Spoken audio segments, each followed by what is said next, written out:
Okay, but now. It's going to send a report probably because Facebook. I said screw Facebook. Okay. But it's just fine. Yeah, it is fine. Okay, now though. Now I bet you're ready. Now I'm ready. This time. Today, I am here to give you the assurance that I have not forgotten you. If we want to see the new evangelization become more than just jargon, if we want to see it grow legs and gain traction and change the world, we have got to take seriously our responsibilities as husbands and fathers, and especially as sons of God. I want to propose to you then that something that our world is desperately in need of in the midst of this crisis is Catholic Christian masculinity. If you want to be a good father, then bring your children to confession with you. I can't get there unless I become a man of ascesis, a man of asceticism, a man of training. A man not doing penance, a man not disciplined, is not a man. You guys have upped your game. You know what, guys? I gotta say, I love the concept of Man Show. Warning: the Catholic Man Show is about to begin.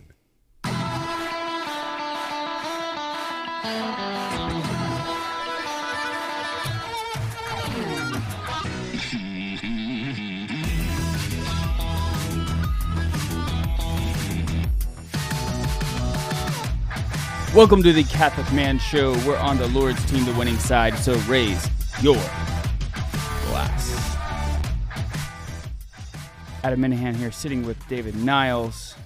You have a new friend. I was gonna say friend, and then I was like, well, he's actually more than a friend. He's not a new friend. Yeah, a new person in studio. Guest, new guest. That's a better word. A new audience member. There we go. Yeah. Drew Dvorak, it's great to have you here in studio. Hey. He is a good friend of ours. He's also brother-in-law to you. Yeah, he married my sister. You got really lucky. We're all really happy that he did. Yeah. So that's awesome. Not that Sarah's not worthy of a good husband. That's not what we're saying. No. It's just like, but he's just awesome. Drew's awesome. Yeah. Right. We, you know what I did today? I played do a menial task in the home and make it really hard and try not to lose your salvation game. Dude, I played that game, always regret it. Yeah, it's Every time. I shouldn't have done that. Yeah. So we had our dishwasher that we were replacing. First of all, I tried to replace the heating element in it. I thought it's the heating element. Clearly the coil, bought a new coil. Yeah, plug it in, like the plug-ins, Glade. Plug it in, plug it in. You know, so because you got to do it twice. Right. For the for it to positive work. and the negative. Right. So I did, and it still didn't work. I'm like, dang it. Okay. So we bought a used new dishwasher. And because it's not a used new dishwasher. No, new used dishwasher. Yeah. So I'm like getting everything out, and all of a sudden, like I'm cranking on the water hose part of it to unplug it. And I'm like, why is there pressure on there? This is really weird. I was like, well, maybe it's just like a little bit of built up pressure. So I just keep undoing it. Yeah, I'm sure it'll be fine. It'll be fine. So I just keep undoing it. And it wasn't until after I completely undid it that I realized, forgot to turn the water off. Yeah. And so I had water just going everywhere in my kitchen this afternoon or this evening. And so shut that off. And then you have to clean everything up. And it was, anyway, it's just like one of those games that it should take you only 30, 45 minutes to change out a dishwasher. It's not hard. It's water. It's electric. I think an hour is a reasonable. Yeah, it's very easy. And it took me 2.5 hours. Many more. Yeah, so that's always fun. It reminds me of a billboard we saw. My wife and I saw one time that it said, "We can repair the stuff your husband has fixed." Although I did not lose my salvation. Good. I kept my cool. It kind of reminds me of that time. In fact, the closest I've ever been to sheer rage. The toilet was the toilet. I was just reseating the toilet, and which I'd done many times, but I had it leaning up against the wall because you don't want to just set it down. You don't want to set it down. Wax all over the bottom, and that wax is the grossest thing known to man. It's like you can't wipe it up very well. So I had it leaning so it wouldn't get the floor dirty, but it was on tile, and so it just slid and cracked, crushed. The tank broke. And I was already so mad because this is like the thing that I hate to do the most. And for some reason, I've decided to do it many times. Okay. And I like reached down like, and I like actually had both hands under the bowl, which like part of the toilet, to like hoist above my head and just absolutely Hulk smash onto the ground. Anyway, I know I've told this story, but I went, oh no, don't do it, Dave. Pull yourself back. And I did. I like took a breath and said, and I literally was like, no, Jesus wouldn't want me to do it. And I didn't. I was very proud. Later on, it's like, it seems silly, but it was like the green monster. And I pulled it in. You got it together. Self-mastery. Dude, you are so virtuous. Won the day. You're awesome. Thank you. What are we drinking tonight? Dude, I'm so excited. So this is the reason why Drew's here. Yeah, I made sure to invite Drew. So Drew, once again, he gifted me the membership to the Scotch Malt Whiskey Society. That guy. Club. He's just a sweetie pie. That guy. And so one of the first batches, in the first batch I ordered for the show, was this one. This is an 18-year-old Bowmore. Okay. Now, once again, the Scotch Malt Whiskey Society, you cannot, this exact version of the 18-year-old Bowmore, you cannot get. And I got to tell you, the Bowmore 15, the darkest, is possibly one of my favorite, hands down. I mean, Drew says he's in agreement. Like it's one of my favorites. 100%. He says 100%. 100%. Fact. So here's the tasting notes. This is the spirit notes. Okay. A fine bouquet of fragrant flowers and scorched watermelon mingled with molten wax before it dripped onto tarry ropes. There were also iodine elements of seaweed scattered on a shellfish platter. The palate had fine finesse, juicy with charred pineapple, but devilishly Moorish as butter melted over toasted coconut, and just a nuance of eucalyptus converged with powdery coal tar. What could a dash of water do? Now wonderfully clean smoke engulfed this maritime familiarity with walks along the beach. Flowers were dotted about the sand dunes, and herbal notes morphed into sweet fennels and antiseptic cream on a peach skin. I gotta meet the guy who wrote that. It's just amazing. He's probably a weirdo. We're on the Lord's team. The winning side. So raise your glass. And cheers to Jesus. Cheers. It does smell delicious. Oh, wow. Wow. The finish on that, first of all, at the beginning, like real, what was it, antihistamine cream? Or what was it? A real caramely, it is just packed. And then the finish, wow, that is delicious. Totally shifted in like a totally different direction. It was so surprising. I didn't even catch. You can tell us what you don't have to write it. What do you think it was? You can say it. I was going to ask, what's the alcohol percentage? Alcohol percentage is 56.9, but it doesn't have a strong burn. No. Gosh, that is good. Wow, that is good. So this is in celebration of the Isla Whiskey Festival 2023. Society is a 3 rare release, one of 1,173, and we have one of them here. So it's a second fill bourbon and Oloroso hogsheads. Nice. Hogsheads. So it is very, very good. The Oloroso, that makes sense because that caramely sweet in the beginning. That is amazing. So I know we talked about it before, but the Scotch Malt Whiskey Society, they basically are buying barrels from different distillers and finishing them in their own game. And just every single one I've had from them is exquisite. It's expensive, Basically, the cheapest bottle they've got is like $95. But I mean, the Scotch game, you don't get into it game to save money. No, and also they're all barrel proof, So Yeah. that's like something you tell yourself to like make you more okay with it. Like, Psychologically, as if it's gonna last longer. Right. Yeah, because I put so much water in it. Right. But it doesn't. It's just so good. Yeah. So, but I really do think it's just a higher. They have a higher standard from what a lot of the scotches you're gonna find just at the liquor store. That's so true. Yeah. So hey, Brendan. I'm not gonna say his last name because I did not get permission, but a patron, Brendan. Is moving to Tulsa. He and his family is moving to Tulsa, which is awesome. Sweet. Another good Catholic family moving into T-Town.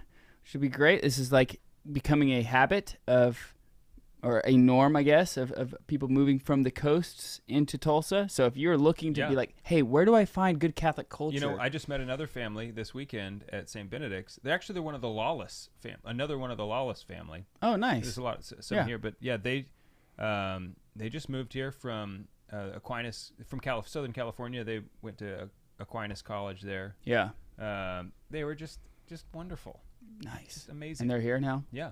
Sweet. Dude, the other night, my mother-in-law has been in town, and so John. Is she here? She's not here now? No, she just left today.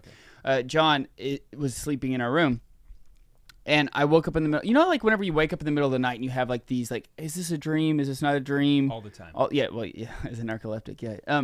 So I was sitting there, I was laying there, and all of a sudden I heard him going, dad, dad, dad, dad, dad. You know, and he's like kind of talking in his sleep, saying dad, dad over and over and over again. And I had this like thought of how awesome it is that a baby who his first words is dad, dad, in honor of his father, the creator. Like the very first words in which the baby says over and over and over again is dad, dad, dad, dad. So I just thought that was cool. So dads are the coolest behind moms. We'll be right back.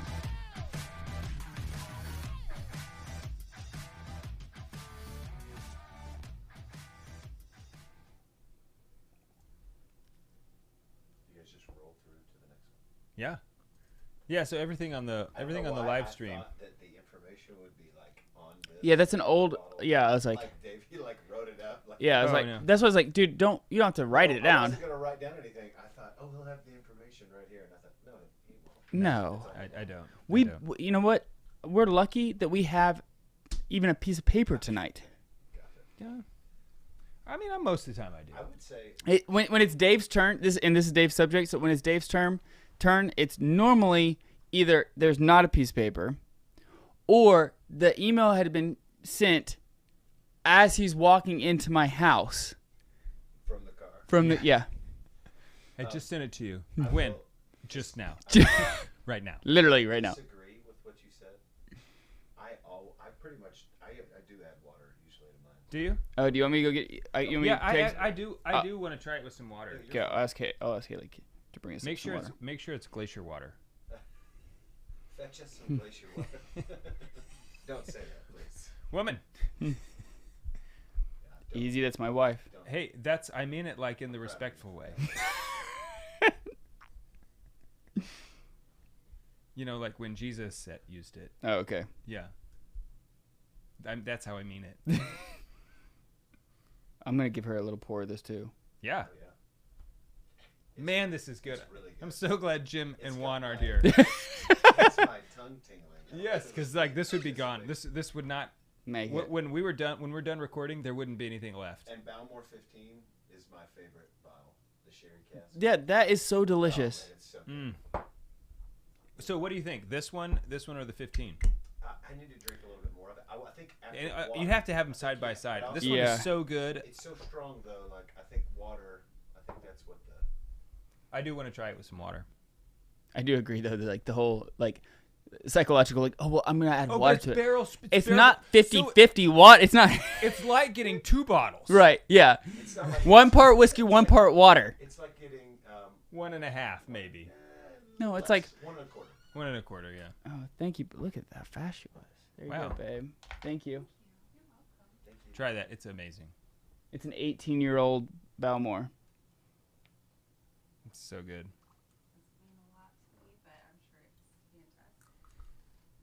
Both I think Adam you're and gonna Drew like it. said the 15-year-old Balmore is like maybe their favorite whiskey. It's definitely one of my top. Peated Oloroso. The Balmore 15 is one I had at that whiskey bar in Oregon. Maltmore or what malt? No. Yeah. Multnomah. Nice. Multnomah Whiskey Library. Epic place if you're in Portland. I'll think of the next time I'm there. It's what? Yeah. Next time I'm it's in a bad spot, just but- like passing through Oregon. On my Thank you, trip babe. to Canada. Yeah, exactly. All right, let's roll. It's so good.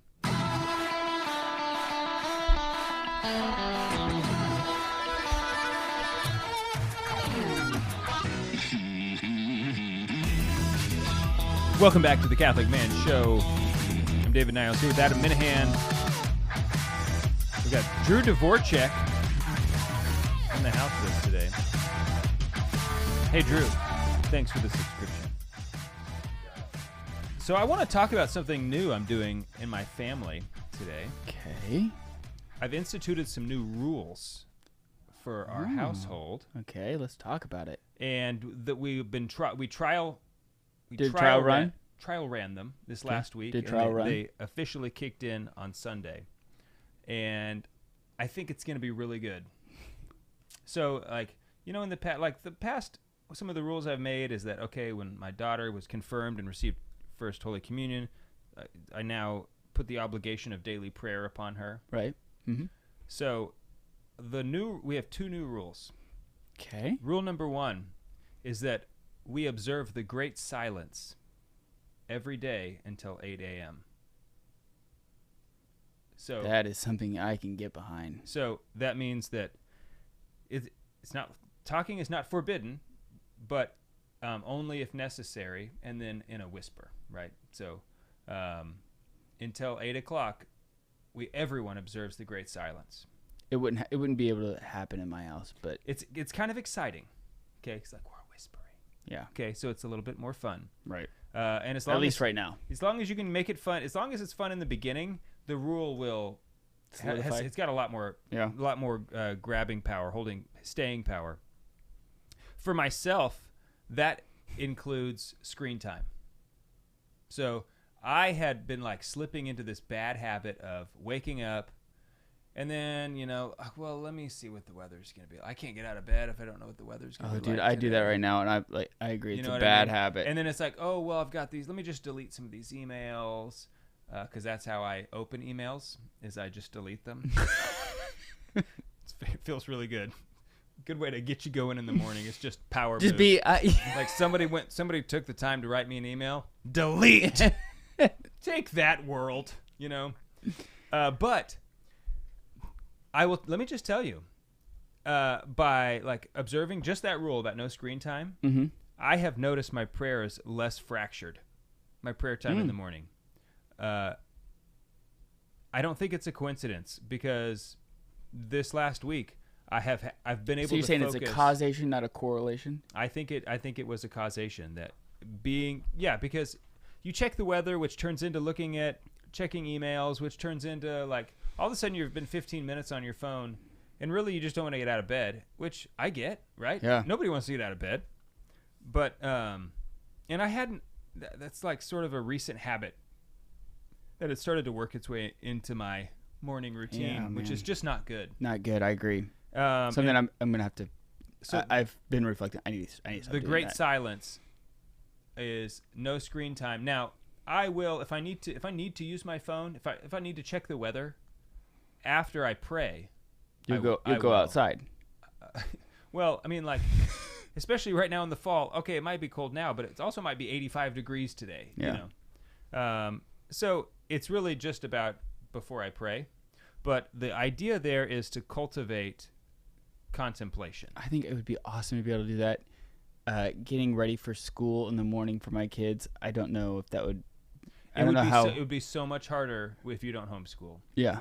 Yeah, because getting ready to go somewhere is, especially school, like Right, because you're always like, it's chaos. Did you get this? Did you have this? Yeah. Where's your homework? It'd be a lot tougher. So the other rule. So how do you scream at a kid if you have to? Get yourself over here right now. In fact, it can actually. I'm just joking. When you I do don't the do that. whisper yelling. Yeah, it does. It can. Yeah, it does affect. What's your other one? I'm in big trouble. So that one is I like that. to promote the virtue of contemplation, because contemplation is. I guess you'd actually or meditation. It's really meditation. Actually, the virtue, just silence. Yeah, but meditation can be. You can meditate habitually. You can have like a habit. Yes. So anyway, that's what we're doing so far. It's been really, really great. The second one is in order to promote the idea of being constantly aware of God's presence in our life and to devote our daily tasks to the Lord is habitual signs of the cross. So the rule is before all housework, schoolwork, or daily tasks, the entire family, like this goes for everybody, you do the sign of the cross. So, you're about to do the dishes? First do the sign of the cross. Like all the kids have their daily chores. So before they do each chore, they make the sign of the cross in order just to remind them about God's presence and to dedicate the work that they're about to do to Him. I think that's great. I think and that's something that I so far have about a 0% success rate at remembering to do the sign of the cross. Okay, and I told the girls when I was instituting this rule, like, look, I've been around for a while now, and I haven't been doing this, so I am not going to remember. And like I remember to remind them, like, hey, did you do the sign of the cross? And I'll do this. Hey, did you do the sign of the cross? And like, no, and they'll do it. And then I'll start making coffee, and they're like, did you do the sign of the cross? It's like, no, I didn't. But it's just such a great habit to be in because, first of all, there's an indulgence, partial indulgence for making the sign of the cross out of piety. But so those are the two things that we've instituted. Super easy. Especially the sign of the cross. The silence, I mean, depending on where you are with your family, and if you're not homeschooling, I could see that being a real challenge. But I just wanted to share those. I don't even know where they came. I've been like pondering these two things for a while. Yeah. I don't know where they came from. I just somehow I realized I had been thinking about this.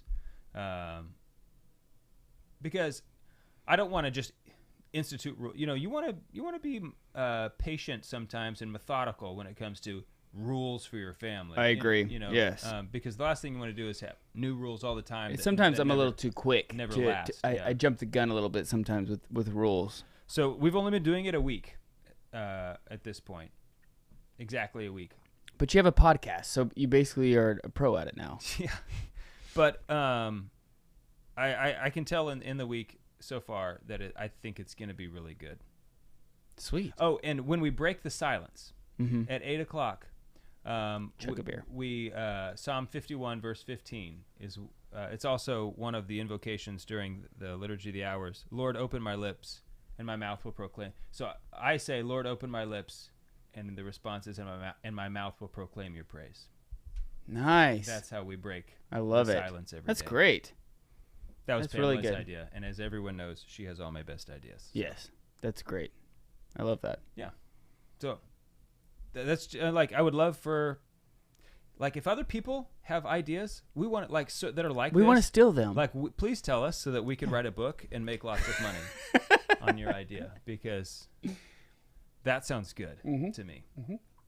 Anyway, anything else before we jump into the topic?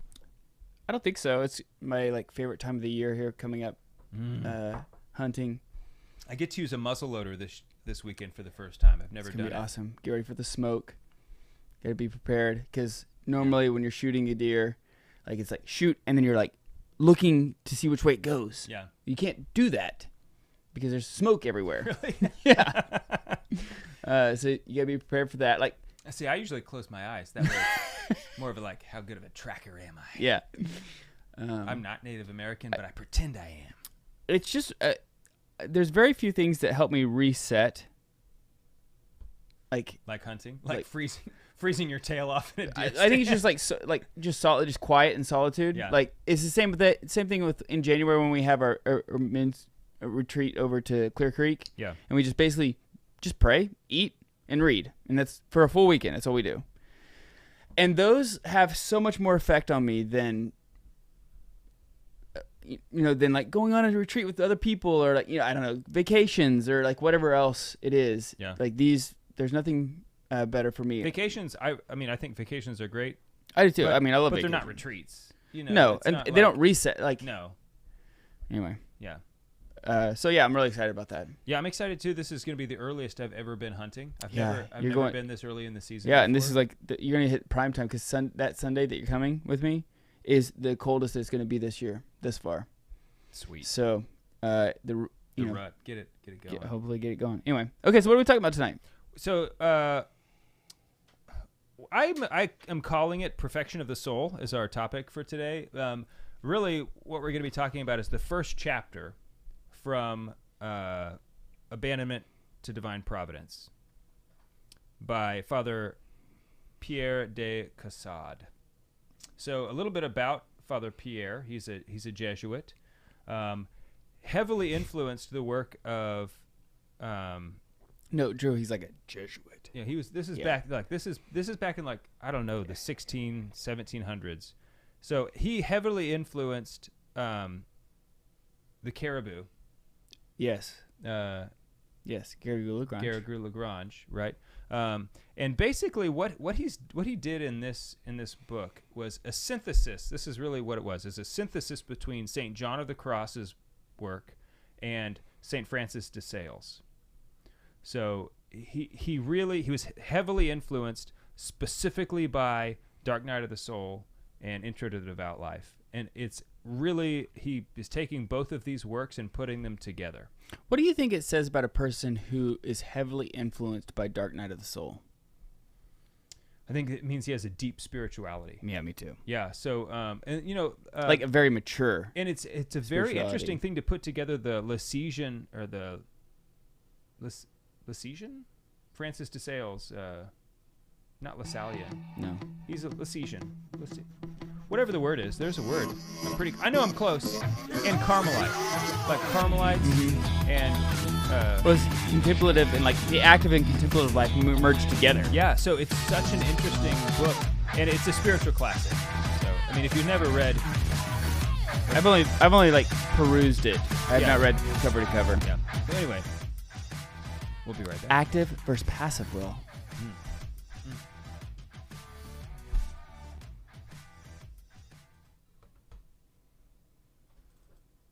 That's what like threw me when it was like God's active will versus God's passive will. Yeah. That's not that complicated though. No, but like it was the first I remember the first time I ever heard it, I was like, oh, that's awesome. How many does he have? Yeah. I don't know, like 12. 7, the perfect number. Yeah. So this whole silent hour. Yeah, silent hour. Yeah. That's intriguing. It is. Yeah, and sounds really, awesome. Really, for the kids, it's more like 30 minutes because their alarm goes off at 7, and then they're quiet upstairs too, but they probably get out of bed. Their alarm goes off at 7, and so it's not quite an hour for them. Yeah. But great way to start the day. Yeah. You know what it is? It's a better way to start the day, and actually. I think it also has helped with homeschooling. Like concentration and they get their chores done much faster because they're not talking. There's no they can't like talk to each other really, and so would you say it's replaced Folgers? Not for me. Okay. I mean, I don't drink Folgers. That's the F word. I was just saying like the best part of waking up. You know what? That is a great song. Like that little ditty. I used to sing that in the shower all the time because it's just like there's something about that ditty. It just like, oh, it feels good to sing. So there we go. I'm not gonna do it now, even though I want to. Well, but yeah, it's been really good. I mean, I was thinking about it when you were talking about like, would it be good at the end of the day? I think it could be. Yeah, the end of the day. Every day with an hour of silence. I think that would be harder. I think it would be harder too. I think so. Yeah, because you're like trying to get ready for bed, like. You're trying to wrangle, like, do showers and baths. I think if you were going to do it in the morning, the best time, like, I think it would be better to right after dinner.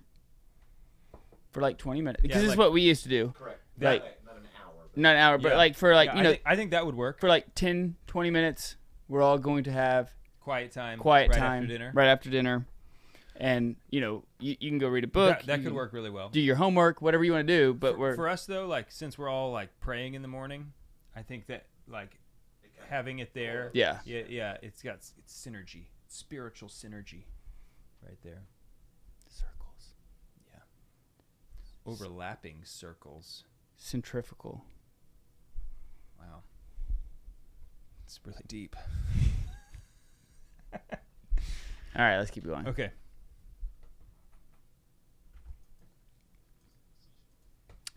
Oops. That is not right. Where? You gotta click over here first. Where are you, Juan? I'm ready. Is it the sea? I don't know. You have the book?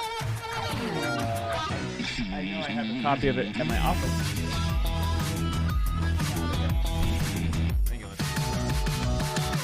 Welcome to the Catholic. Oh, welcome back to the Catholic Man Show. We've been already talking. We've already started the maybe show. someone's just joining us. If you're just joining us, welcome. Welcome. We're talking about perfection of the soul, based off of the Imitation of Christ. No, abandonment to divine providence. I'm sorry. Yes, abandonment. In French, it was just l'abandon, or something. I don't speak French. It's something like that. It's L' abandon. Okay. For all our French-speaking it's sort of like, listeners. Sort of like Le Miserable. Okay. Just with the L. We don't have that. Let's get going on it. So, the crux of the matter here. The cross of the matter. And then we're going to get into the rest of the story. And now you know the rest of the story. I think his point here is very similar to The Little Way. Okay. You know, that just the ordinary things can sanctify you. Okay? Mhm. And that's really his big point. So, when you read the book, it's a nice book to reference, because the first chapter there's like headings, and then there might be like a couple pages or maybe just a couple paragraphs on that particular heading. Mm-hmm. Right?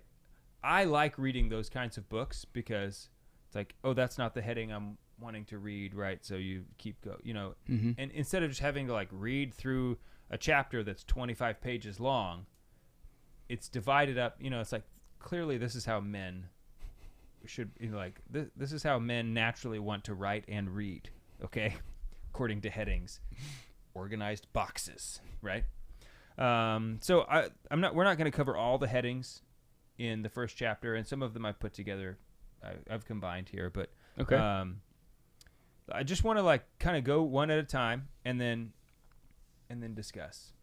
Very well. Okay, so the very first thing he talks about is he's using the Holy Family, Mary and Joseph, as an example, and he says that spirituality consists in fidelity to the order of God. Okay, so God has ordered things to be a certain way, and simply just being faithful to that. And he says that Mary, whatever her occupations, common or extraordinary, they were in her eyes only appearances, now obscure, now brilliant, but under both she found them to be equally the means of glorifying God and recognizing the operation of the Almighty. So whether she was doing something great or menial, I don't think what he's saying is she didn't distinguish between those things. She didn't view the great things as more of an opportunity to recognize God's work in her life than the most commonplace things. So this is just a complete detachment of your own will. It is. Yeah, so like a couple weeks ago when we did an episode on detachment, I'm glad we did that, because I think it really lays a lot of the groundwork for what we're going to be talking about here. Because the whole, if you can get out of your own way, or you can surrender your will, because knowing that your Creator has a will for you, a desire for you, to be with Him forever in heaven, and He has a path in which you can take to get to that, and He wills that all men be saved, right? Yeah. And He gives a sufficient grace for every man to be saved. And so the only way in which that does not happen is by our own fault, by either the world, Sure. flesh, or the devil, right? Yeah. It is allowing us to deviate from his plan. And so if the more that you can understand that my will is only going to make me happy or satisfy me or give me consolation or joy or whatever you want to say when united with my Creator's will. Right. Yeah, and his will is very specific. It's general, but it's also specific. Like he has a general plan for your life. You know, he wants you to like get here to these like, you know, bigger picture things, but also specifically in this exact moment, he wants you to react and behave an exact way, right? I think this is interesting because a lot of times people ask, or they struggle with the idea of like, well, I don't know what God wants for me. Yeah. Like I can't hear him in prayer. You know, like I don't know what he's wanting of my life. I don't know his will. But I think it's interesting because most of the time, the vocation in which that you're living, your state in life, is the physical manifestation of his will for you. Yeah, and you know that's exactly what Kassad says here. Dude, he rips me off all the time. I know. In fact, I wrote a letter to the editor saying that, you know, we're thinking about doing an episode, like filing charges. Oh, okay, yeah. Cease and desist. Copyright charges here. Yeah, because you said it first, even though it was, you know, hundreds of years later. Mm-hmm. I feel like you should get the credit. So he goes on to say that the duties of each moment are shadows under which lies concealed the divine action.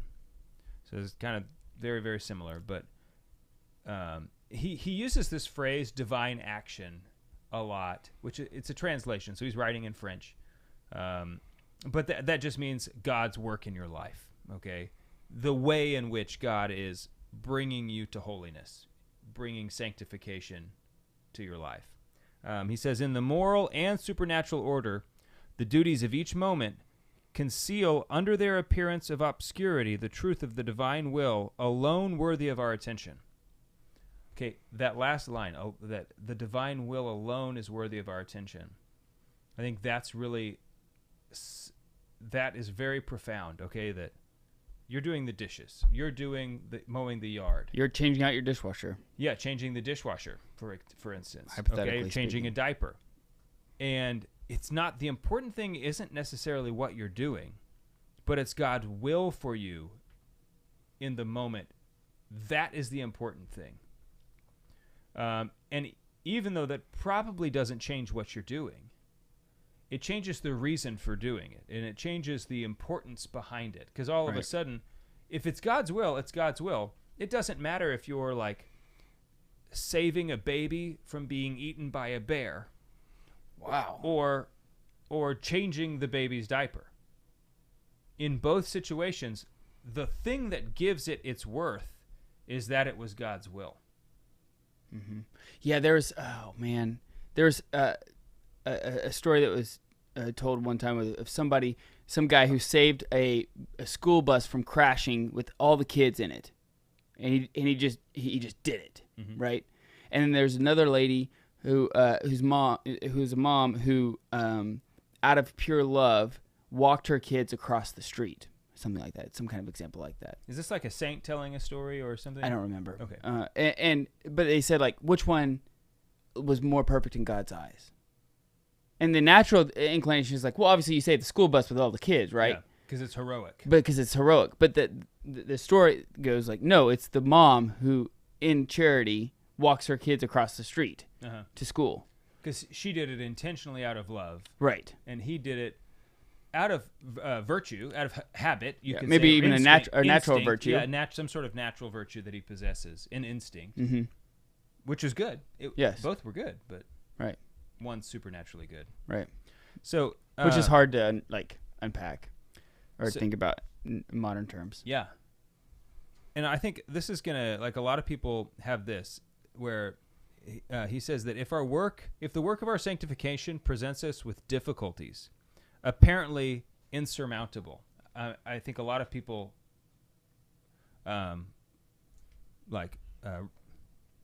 recognize with that. No, they they're overwhelmed and they a lot of people are gonna.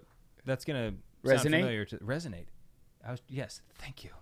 That was driving me crazy. This is gonna resonate with them, not recognize. Resonate. I was like, you were there. You were close. Man, I got you. I got you, bro. Thank you, bro. Words are so hard. A lot of people will. This will resonate with them. Where the idea of growing in holiness, it's like you're trying and trying, and you just don't feel like it's working. He says it's because we do not know how to form a correct idea of what it consists in. That is holiness. In reality, holiness may be reduced to one point only, and we said it already: fidelity to the order of God. Okay, so then he breaks this down into the active and the passive life, basically for the religious or the layman. But this is our Blessed Mother, right? The fiat. Thy will be done. This is like what we pray every time in Our Father. We don't say my will be done, but we say thy will be done. Right. On earth as it is in heaven. And so, this is just a complete surrender of your own will, saying like, whatever it is, this is Job, right? In the Bible, like, the Lord giveth, the Lord taketh away, blessed be the Lord. Right. Totally. Yeah, having that fiat, which is what he says. And there's really, we're going to see a major theme develop as we go through each one of these. But for the active life, this is for the layman. He says, in order to grow in holiness, it's the practice of fidelity.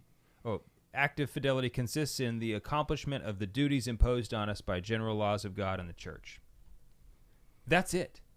I mean, it's like that's what it takes. This is the whole. I think what he's trying to say is, don't measure your holiness by the way you feel about how holy you are. Right. Well, I mean, and this is very clear, right? Like, what happens? Think about 2 years ago. Like yourself 2 years ago, you thought like, "Hey, I'm doing good. My life is in order. I have a prayer life. I got my stuff together, right?" And then now you look back at it and you're like, "I was a train wreck." Right. You know, like I had all these things that was going on that, like, I had these inclinations that I was attached to, these sins that I was holding on to. Like you had these, understanding of like 2 years ago, 5 years ago, 10 years ago, whatever it is. I thought I was doing great, but I was blind. I can remember the moment in my life, like the time when I really got rid of mortal sin. And I remember like thinking, man, I am so holy now. Like, you are just like, I'm just like ready for heaven. Let me in, God. Well, he's going to polish his halo, and when he gets back, we're going to continue this conversation.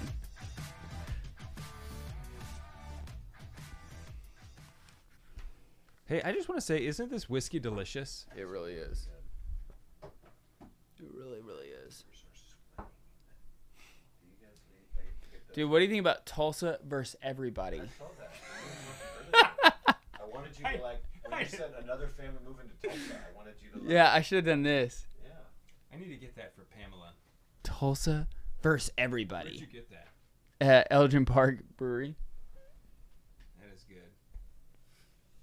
You know what? I do think that TU has got to be way up there, and when you look at competitiveness per capita.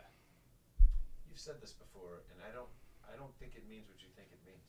I mean, when you look at how many students are at the school versus how competitive their sports teams are. I don't think you thought this through. Why not? Because I think there's a lot of universities like Duke that don't have a very big student body, but are very competitive in sports. Yeah, but I think Tulsa, they're pretty high. That's what I'm saying. So they're like way higher than OSU. Way. I haven't done the math. I'm not going to comment on it. I mean, because OSU has more than 10 times the student body. TU has 2,000 students. Yeah, but are they that much more competitive? Are they 10 times the competitor? And so the question is OSU 10 times more competitive? That's what he just said. Yeah, I don't think so. I think they would be. Yeah.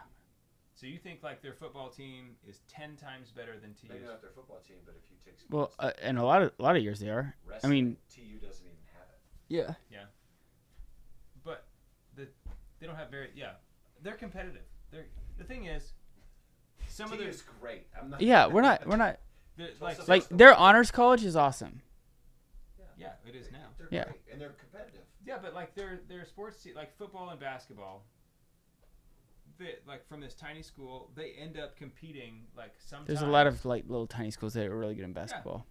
But like they still end up competing sometimes. You know what? I agree. Let's keep going.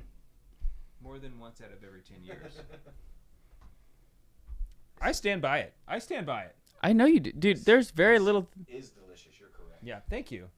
My wife texted me. She said, "This whiskey is incredible. It gets better with every sip." Yes, it does. And the water, I don't know. Like, you like it better with the water? I do. Okay. I like to mellow it out a little bit. Bring it down a notch. Yeah. Okay, let's keep rolling. We got a lot to cover still. Yeah.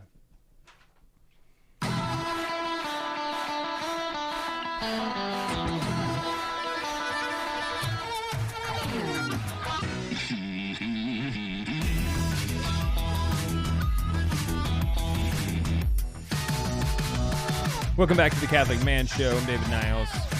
Here with Adam Minahan. Adam's wearing his Tulsa versus everybody shirt today.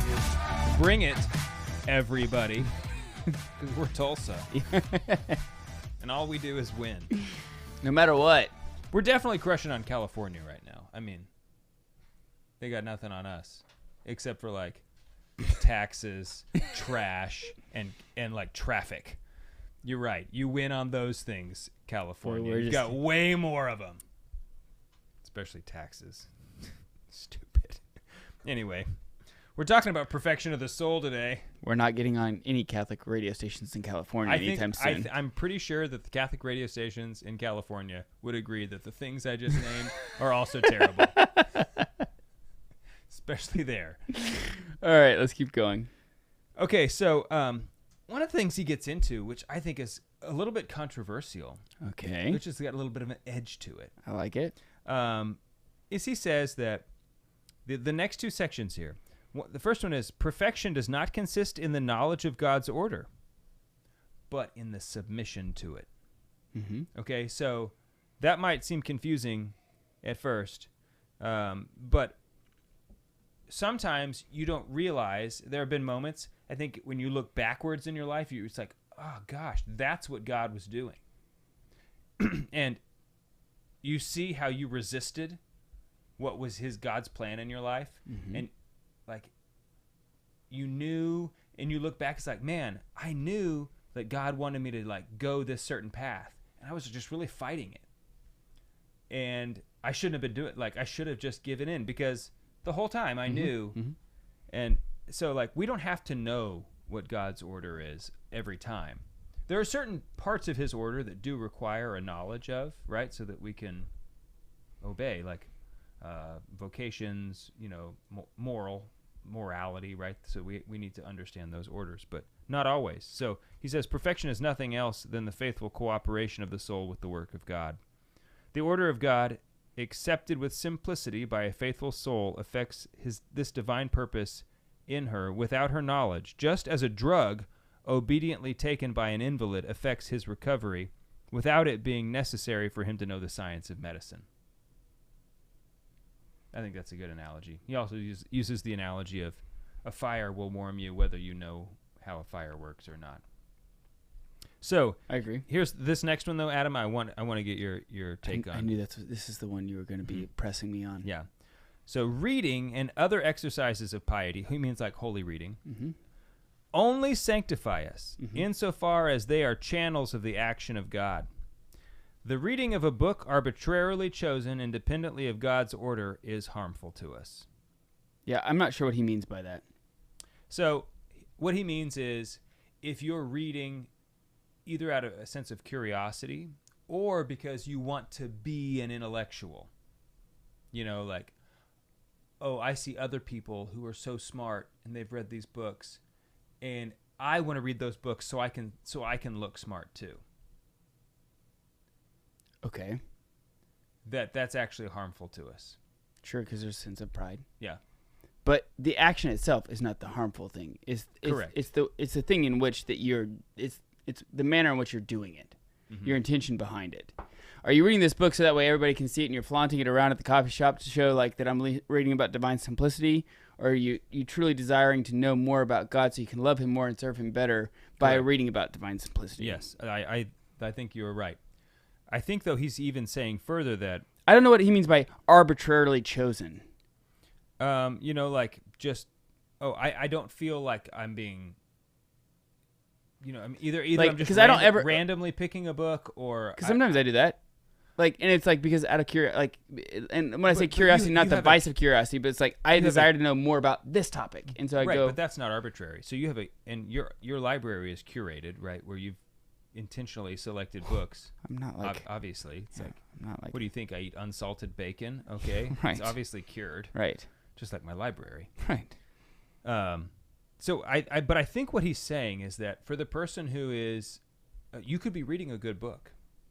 But if you're doing it, once again, for that bad reason, even the knowledge that you obtain can be harmful to you.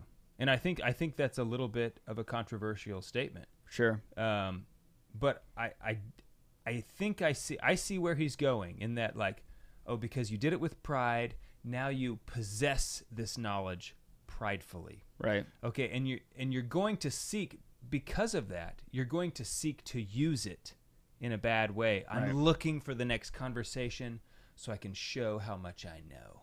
Yeah, that's always a temptation. You know what I mean? Yeah. So he says, without God, books are but vain appearances, deprived with regard to us of the vivifying virtue of his order. They merely empty the heart through the very sanctification, through the very satisfaction that they cause to the mind. A proud man who reads spiritual books from curiosity alone, averting himself in his reading from the will of God, only receives the dead letter of what he reads in his mind and grows even drier and more hardened. Mm-hmm. I mean, there's really actually nothing to disagree with there. Yeah. I mean, like, but it's not that controversial. What I like about it is that I've never heard anybody else say this about actually taking a form of a stance against holy reading. You know, because well, I mean, the vice of curiosity. I mean, Aquinas talks about it in the vice of curiosity, but he doesn't say holy reading, but he just uses like. When I say holy reading, I mean reading a spiritual book. Right. And in this case, I need to. Well, and this is even like it wouldn't actually be holy reading because you're not doing it in a holy manner. Right. But it's a spiritual book. So, like, if you're reading St. John of the Cross, but just so that but you this can isn't, say I've read St. John of but the Cross. this isn't an argument against the intellectual life. No. At all. No, it's not It's at all. just like intention matters, especially in morality. Yeah. Right? So, like, are you doing this because, it would be a terrible thing to sit there and read and understand and consume and understand everything that's in the Summa by St. Thomas Aquinas, and you're sitting there reading it all, and your kids are over here, they don't ever get dad time. Sure. You know, because that would be disorder. It'd be a complete disorder because, you know, you're focusing on something that's very good, the intellectual life, you know, something that's very high, but it's not according to your state in life. Yeah. And now your duties are being shucked. Yeah, so, I agree. I don't take this at all to be an argument against the intellectual life. Okay. I take it to be. I thought you were going to try to make that argument. No. It's just, you don't very often encounter arguments against reading spiritual classics. Yeah. Yeah. And so I thought that was interesting. So here's something that I pulled because I thought this is what you were going to say, but I think it's still. Did I go the direction you thought I was going to go? No, I thought you were going to try to make a case for we shouldn't be reading developing an intellectual life. Oh no, not at all. Adam, I would never do that. Yeah, you're smarter than that. Yeah, I'm really, really smart. Yeah. So, Sortilonge in the intellectual life, he talks about the intellectual life needs to know facts. Like, it feeds on facts, right? One finds facts in books, but everyone knows that purely book knowledge is fragile, right? So I can know about Jesus, I can read about Jesus. Atheists know. There are many atheist scholars who know a lot about Jesus. I read a lot about boxing whenever I was first starting to box. Right, like what are the techniques? Like where am I supposed to be in the ring? Like what is the positions? How do I wrap my hands? How do I put my gloves on? Like all these things in which to learn how to box. But I didn't know anything about boxing Until you got until you got punched in the face and you understand like what boxing is, right? The science of boxing. And so like this is like the understanding of poetic knowledge. Sure. Right? Poetic knowledge is experiential knowledge. Experiential knowledge, yeah. So that and then he says St. Thomas actually devotes an article in the Summa proving the need of basing oneself in the real in order to judge. Mm-hmm. And he says, like, and I love this line. I think it's beautiful. So, again, basing oneself in the real in order to judge, in reality, in order to judge. Yeah. And he says, now the goal along the road must be the light of the way. So the real ultimate goal is judgment. So he says, the real is the ultimate goal of judgment, and the goal all along the road must be the light of the way. Yeah, and I think that's where Father Pierre de Caussade, and that's where the two converge, because he would say, unless you're doing it because it's part of God's will for your life. Right. Because if it's not part of God's will for your life, then you better not read that book. And in fact, he goes on, I didn't put it in here, but he uses examples of if you are like, spending time in contemplation, but your kids are needing a father, then that's the time you spend in contemplation is spiritually harmful to you. Or he uses the example of a priest who spends too much time in prayer when he needs to be in the confessional. Right. And that the grace he would receive from being in the confessional, because that's what he needs to do, that's part of God's will for his life, that's part of his vocation, is far more spiritually sanctifying than spending time in contemplation, even though contemplation is the highest call of all man, right? Just that contemplation, contemplating God is the highest thing you can do. Right. Right. But this is why it's so important. Not at all moments. Right. But this is so important why it's rooted in reality. Yeah. Right. That's a good way to put it. It has to be rooted in reality. There's Plutarch talked about how there's a guy who was a shipyard guy, and he would always, every ship that would come into the docks, he would pretend that the ship was carrying a bunch of cargo for him, and he would like get all happy about it, like, and be happy, like, oh, here comes another ship and it has all my cargo, and then this is how he lived his life. It's for me. It's for me. But just to like order his attitude the right way. Yeah, but that's not rooted in reality. No, it's not. And so the important thing is, like, this is like a false optimism. This is not like what hope. This is not the theological virtue of hope. Yeah. That's not what the understanding of it. And so, like, it has to be rooted in this reality. Lies, even if they make you do the right thing, are not good. Right. All right, we're out of time on the radio. Go check us out on the Catholic Man Show. We're going to continue this conversation for just a little bit longer. We're on the Lord's team. The winning side. So raise your glass. Cheers to Jesus. Okay, so one thing that follows up on what we've been talking about is when he actually talks about intelligence. So he moves on from reading to specifically intelligence. He says, intelligence is only useful so far as it serves as an instrument of the divine action. So that's a general statement that obviously you cannot prove wrong. Okay, like it's because once again, when he says divine action, you can replace that with the will of God. And when he says intelligence, he actually means knowledge. Correct. Yes. Because this is what... Yes. In fact, I made a note in my book here that intelligence, he specifically is not... Oh, I actually put it here. The next quote, I think, helps. The intelligence, with everything that depends on it, our intelligence, it wishes, what he says, it wishes to hold the first rank among the instruments of divine action. And this has to be reduced, like a dangerous slave, to the last place. So, because having great knowledge, a lot of knowing so much, I know people who are very, very smart, incredibly intelligent, and their intelligence becomes a huge barrier to faith. Mm-hmm. I know someone close to me who is like this, where they're simply too smart, right? And it prevents them from the virtue of religion, from giving over the assent, because in their mind, they know and understand all things, and so at least that's their experience, right? Is that I comprehend things the way that they are, right? And so I must see this too, right? And so intelligence, I think he's right. Our intelligence does desire kind of naturally to hold the first place as first place among the instruments of divine action, in that we have to reduce and distrust our own intelligence. I don't know as much as I think I do. You don't know what's going on in this room right now. There are many things that I do not know. Like in you this don't, room. you actually have no idea what's going on in this room. Yeah. Other than our, like there's so many things in this room you have no idea. This is like the example of. But he says intelligence, not intellect. Right. That's what I was trying to say. Okay. Yeah. Earlier. Yeah. I agree. I totally agree. I just wanted to. I didn't know if you were about to like go in a different direction. No. So I wanted to make that point before you did. Right. I mean, this is the same way with whenever you're courting somebody, right? You're courting somebody, you know about them, and you're like, oh, I love, I love this person. I love things about these people, this person, and all you want to do is keep learning more about them, and the more you learn about them, the more you end up loving them, right? And the Baltimore Catechism, it picks up on this as well, right?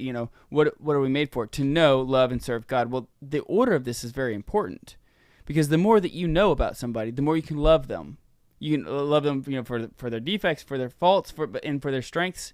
For God, there's no faults or defects. So it's infinitely able to love Him more and more and more because you learn more and more about Him. Yeah. And the more you know about Him, the more you can serve Him. Mm-hmm. The more you can love Him, the more you can serve Him. You're right. Yeah. I mean, it totally makes sense to me. So the last point here in this section is he says that the divine action, will of God, being an all-filling plenitude, can only take hold of a soul to the extent to which that soul is emptied of self-confidence. For such self-confidence is a pseudo-plenitude, which excludes God's action. So God's will is this all-filling plenitude. It's this all-filling completeness. Mm-hmm. And our own confidence in our own knowledge is a fake, fulfillment, and as long as we're holding on to that own pride, this fake sense of fulfillment, then God is not going to be able to. We crowd Him out because He respects our free will. So, I think the only reason why, I think the whole self-confidence thing, like crowding Him out because of your own self-confidence is actually the desire, a lack of understanding the desire to be loved. I think so too. I exactly think that's what it is. Because I think everybody wants to be loved. Right. And we don't feel lovable. Right. And so we try to convince ourselves of how great we are, which would mean that, I am lovable. Like, when I'm trying to show other people how smart I am, it's really me trying to convince myself that I'm smart enough. Mm-hmm. For this group of people, right? Or to be loved, right. Like as if to be admired, to be loved, to be worthy adorned, of being loved. But, yeah. So, I think this would be a good place to end. He has this is kind of a longer quote, but it's about the happiness of adopting this kind of attitude. Okay. I mean, he says, if only we knew the merit hidden in what each moment of the day brings, regarding our daily duties and the actions proper to our state in life. And if we could only persuade ourselves that the essence of sanctity consists in the things which seem of no importance to us, and which we even consider alien to it.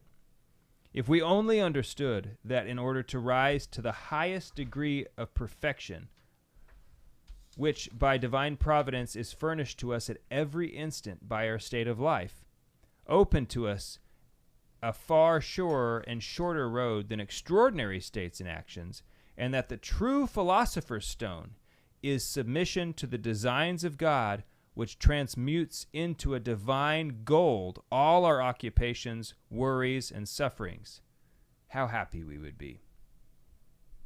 You're right. That was a long quote. It was a long quote. But he's just saying, if only we realized and recognized every single moment. Would you say from this moment? From this moment on. Let this moment be the pivot in your life, where you stop wasting them. but that at every moment there is this sanctification, like this $1 million bank account just sitting there waiting for you to just tap into it. And that God is where? Yeah, it's right here. Now, here it is, But God wants to sanctify you at every single moment. Mm-hmm. It's not just, tomorrow when I go to work, I'm going to be a saint tomorrow. There's no half saints. Right. You're either a saint or you're not. But it's not just about, my work. When I get to work tomorrow, I'm going to really try hard.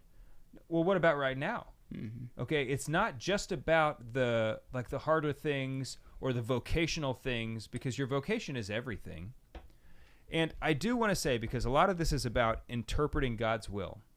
And it can be hard. And I think a lot of people, this is where they get into scruples, when it's like, okay, God has this will for every moment of my life. And people who are scrupulous start to worry that I'm not doing it right now. Maybe I didn't smile quite right. Maybe I didn't, maybe I didn't, I wasn't quite present enough, and so you can really get yourself wrapped up in wrapped around the axle. Yes, failure after failure, right? So what has been very helpful for me in discerning God's will is always through the lens of my vocation. Because God's will can seem elusive sometimes, Mm-hmm. right? When you especially get it down into the nitty-gritty. Was I supposed to laugh at that joke? Was I supposed, if someone at your office tells a joke and he's not a Christian, should I have kind of chuckled just to build rapport with him so that build our relationship so that he'll be open to hearing the message? Right. Or should I have reproved the sinner? Should I have rebuked the sinner, Mm-hmm. for that inappropriate joke? And you can really get kind of lost in some of these tough decisions. And that's a mistake. Okay? The way I view God's will for my life is always through the lens of my vocation. I'm a married man. I'm a layman. What does that mean? Okay? And as long as I do the other things in good faith, and if I can honestly say I did that in good faith, because there have been times, and it happens a lot to me, where I look back, the situation I just described about, someone told a joke, and should I have laughed? Should I have not laughed? In the moment, the thing I did was what came natural, and I did it with the best intentions. And so I'm not going to second guess it. Okay, I might think about it and say, okay, maybe next time I'll do something different. I wouldn't throw a heavy object at them like you did last time. Well, that guy deserved it. But you can't let that wreck your day. Right. Okay. And so discernment of God's will, I think, is always through the lens of your vocation, and let that simply be the lens by which you view the actions and decisions you're called to make in your life. What say you? I concur. Let's close with this quote. This one's much shorter. Let us love God's will, and by means of that love alone, everything in us will become divine. Theosis.